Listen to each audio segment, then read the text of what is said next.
Hi to all, एक बार फिर से आप सबका स्वागत है आज के इस बर्निंग एंड इंफॉर्मेटिव सेशन के अंदर। जैसे कि आप सबको पता है कि अभी कुछ दिन पहले इंडिया के अंदर हाइड्रोजन ट्रेन को एक बार ट्रायल किया गया और अभी जम्मू कश्मीर के अंदर वंदे भारत भी स्टार्ट होने वाली है, जो कि 19 अप्रैल को स्टार्ट होगी।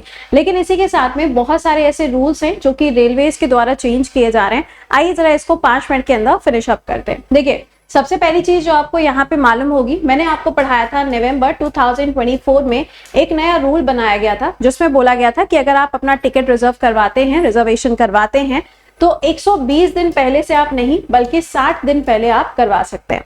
फिर बोला गया था कि अगर मान लीजिए आपके टिकट्स पहले से नहीं है तो आप ऑन टाइम जाके टिकट्स अपने नहीं ले सकते हैं, क्योंकि अभी प्रयागराज के अंदर जब कुंभ का आयोजन हुआ था तो काफी ज्यादा रश हो गया था।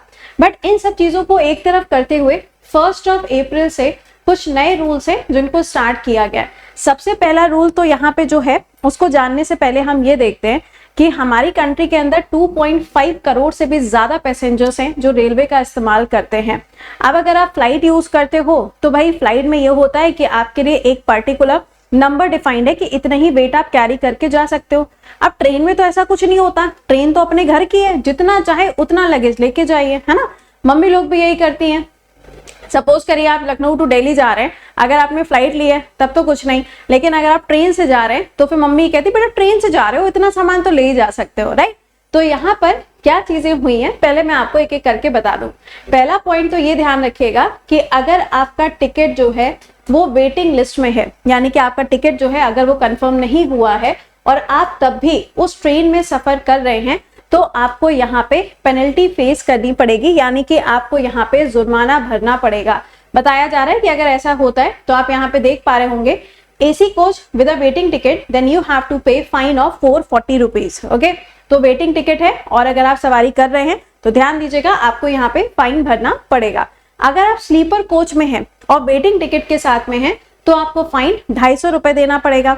इसी के साथ में जो आपका लगेज है उस लगेज को लेके भी इन्होंने कुछ पॉइंट्स कहे हैं। जैसा कि पहला बोला है, अगर आप एसी क्लास 1 में है ना, तो यहाँ पे अगर आप ट्रैवल कर रहे हैं तो जो लगेज आप कैरी कर सकते हो वो है आपका 70 kg, इससे ज्यादा आप लगेज कैरी नहीं कर सकते। इसके बाद में जो आपका दूसरा वाला आता है, यानी कि जो सेकेंड टीयर वाला होता है, जो टीयर 2 होता है, उसके अंदर अगर आप ट्रैवल कर रहे हैं तो यहाँ पे जो लगेज का वेट होगा वो 50 kg से ज्यादा नहीं होना चाहिए। और अगर आप टीयर 3 में ट्रैवल कर रहे हैं या फिर स्लीपर के अंदर अगर आप ट्रैवल कर रहे हैं, अगर आप स्लीपर में ट्रैवल कर रहे हैं तो यहाँ पे जो लगेज का वेट होगा वो आपका 40 kg से ज्यादा नहीं होना चाहिए। बट मैक्सिमम लोग जो हैं वो तो जनरल से भी ट्रैवल करते हैं, उनके लिए क्या है, तो जो लोग यहाँ पे जनरल से ट्रैवल करते हैं उनके लिए बोला गया है कि जो लगेज होना चाहिए दैट विल बी 35 kg।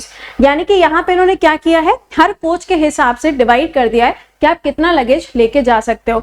नहीं, मेरी मर्जी, मैं तो ज्यादा लगेज लेके जाऊंगा, है ना, ये हमारे दिमाग में आता है। तो देखो, अगर आप इसके ऊपर लगेज लेके जाते हो तो पहली चीज तो देखो आपको फाइन भरना पड़ेगा। ठीक, फर्स्ट ऑफ ऑल फाइन भरना पड़ेगा और वो जो फाइन भी आपका होगा वो 1.5 टाइम्स ज्यादा आपको फाइन भरना पड़ेगा।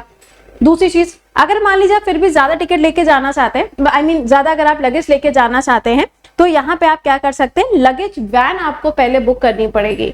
क्या होगा, लगेज वैन आपको पहले बुक करनी पड़ेगी, तभी आप आगे जा सकते हो। तो ये कुछ नए रूल्स हैं जो रेलवे के द्वारा रिलीज किए गए। आई होप कि आपको ये समझ में आ गया होगा। तो अगर आप ट्रेन से ट्रैवल कर रहे हैं तो थोड़ा सा सावधानी बरतें, क्योंकि भाई अभी एग्जाम्स आएंगे, एग्जाम्स के बाद में सिलेक्शंस होंगे, सिलेक्शंस के बाद में बाहर अलग अलग जगह पे आप ट्रैवल करोगे, तो ऑब्वियस सी बात है ये सब रूल्स आपको पता होने चाहिए। बट मेरा छोटा सा सवाल, आप मुझे ये बताएंगे कि जो रेलवे है वो 100% इलेक्ट्रीफाइड कब तक होगी, पहले ईयर बताइएगा। उसके बाद में हमारी जो रेलवेज है वो कब कार्बन न्यूट्रल होगी, उसका भी जो ईयर है, जो टारगेट है, वो कमेंट सेक्शन में आंसर करके बताएगा। तो ये था आज का आपका इन्फॉर्मेटिव सेशन। आई होप कि आपको ये सारे पॉइंट्स क्लियर हुए होंगे। मिलते हैं आपसे कल सुबह 7 बजे। तब तक खुश रहिए, मुस्कुराते रहिए। Bye bye and take care to all.